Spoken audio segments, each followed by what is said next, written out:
depends. If Jesus actually rose from the dead, then his claim to be God's unique Son carries considerable weight. On the other hand, if the resurrection never actually happened, then Jesus may be safely dismissed as just another interesting but tragic historical figure.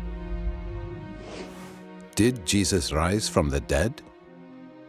As we explore this question, we need to address two further questions. What are the facts that require explanation? And which explanation best accounts for these facts?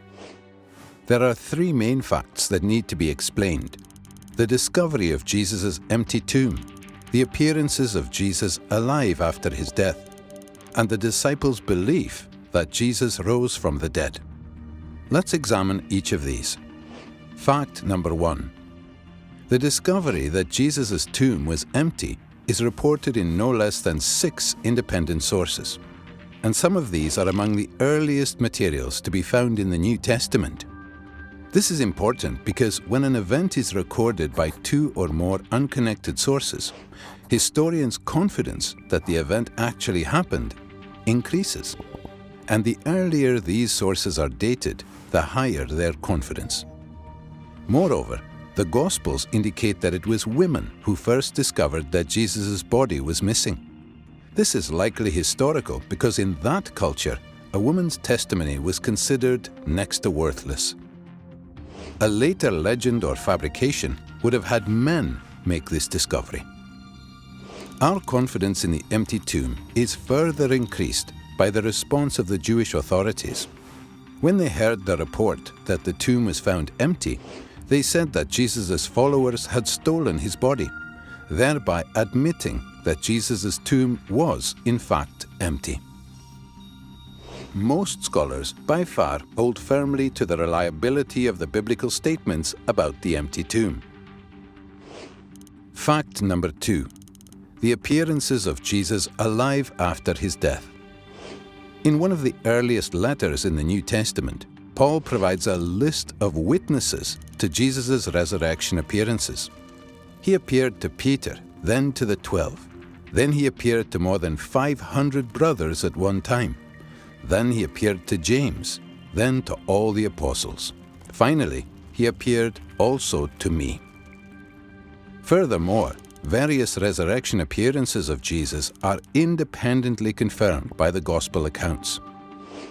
On the basis of Paul's testimony alone, virtually all historical scholars agree that various individuals and groups experienced appearances of Jesus alive after his death.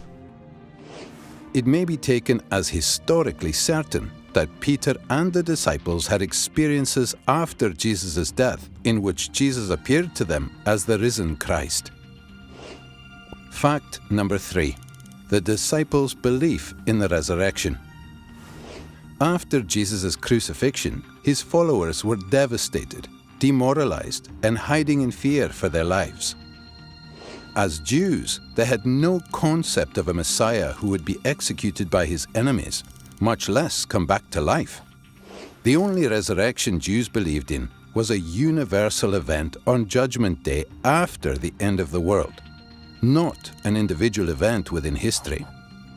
Moreover, in Jewish law, Jesus' crucifixion as a criminal meant that he was literally under God's curse. Yet somehow, despite all of this, the disciples suddenly and sincerely came to believe that God had raised Jesus from the dead. They were so completely convinced that, when threatened with death, not one of them recanted. Even the Pharisee Paul, who persecuted Christians, suddenly became a Christian himself, as did Jesus' skeptical younger brother, James. Some sort of powerful, transformative experience is required to generate the sort of movement earliest Christianity was. That is why, as an historian, I cannot explain the rise of early Christianity unless Jesus rose again, leaving an empty tomb behind him. These 3 firmly established facts cry out for an adequate explanation. How do you make sense of them? Down through history, various naturalistic explanations have been offered to explain away these facts. The conspiracy hypothesis, the apparent death hypothesis, the hallucination hypothesis, and so on. All of these have been nearly universally rejected by contemporary scholarship. The simple fact is that there is just no plausible naturalistic explanation of these three facts.